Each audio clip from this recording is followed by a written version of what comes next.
4 years ago, I literally almost lost my life. And when people wonder, why do you live so intentionally? It's because when you go through a dark place where you see there's a thin line, and the backstory for me is in 18 months, I lost both my parents.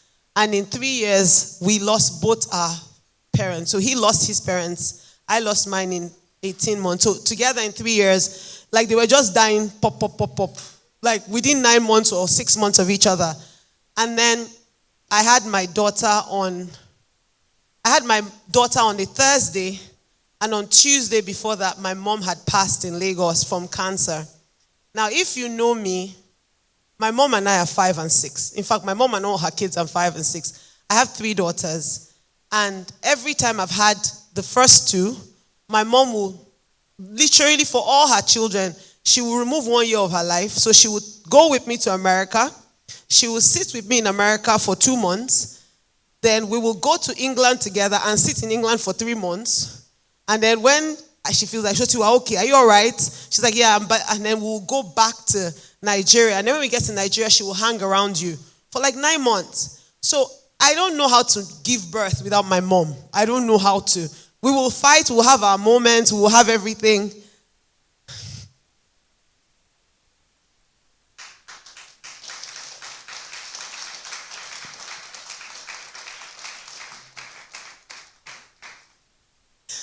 And just realizing that it's okay.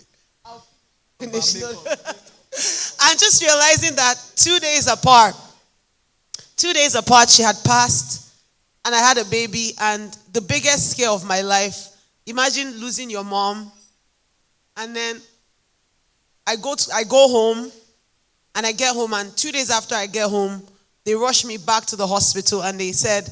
In fact, they rushed me back for tears. My stitches were leaking. It was leaking blood. And all of a sudden, we went back to the hospital. And people, the doctors were running up and down. I was like, why are they running about? It's just stitches that are leaking. Apparently, my blood pressure had reached the highest it could ever be. And they were basically trying to save my life. And they were like, what are you talking about, stitches? Your blood pressure is to the roof. We can't even let you go. And that's how I spent 1 week in the hospital. The naming ceremony, I was in the hospital. It's one thing to lose a mom and be able to grieve. But it's one thing to realize you can't even grieve because the blood pressure is already in the roof. So you can't cry. You are just there, and my baby had gone home, right? And a lot of what people don't realize in that moment is I saw things pass by. I just saw a lot of things pass me by, like moments pass me by.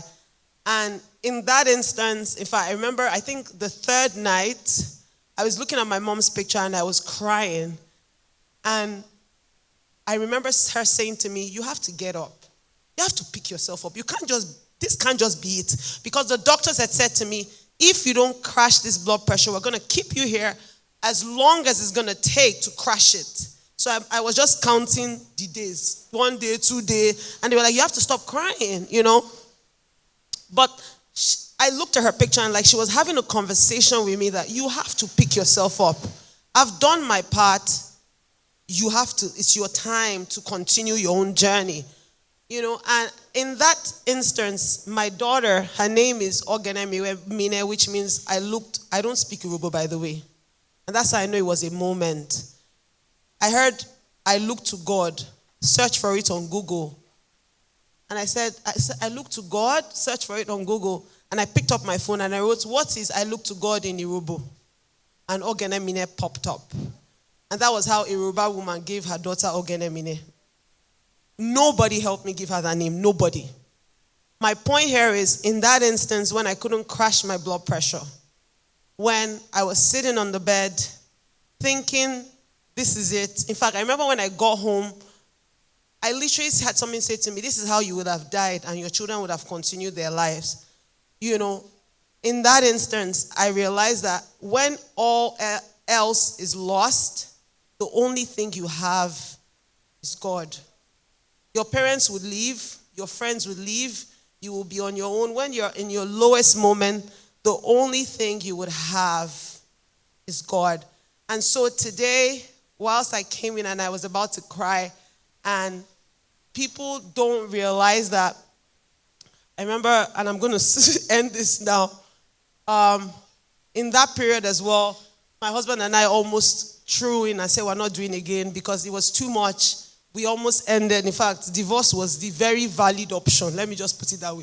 It was the only option on the table in that same period where grief, it was the only option on the table. And one thing I am thankful for to God today is that I did not throw in the towel and that I am here and I am standing.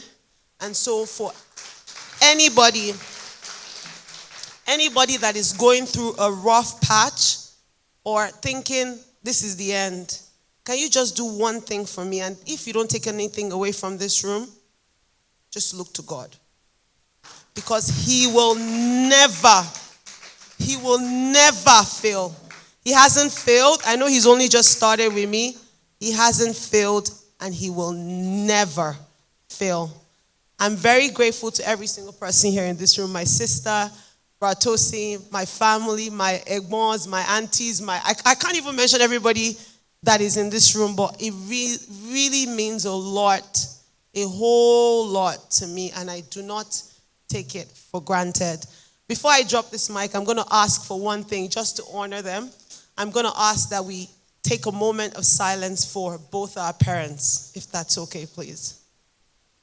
We can just stand, a moment of silence for both our parents.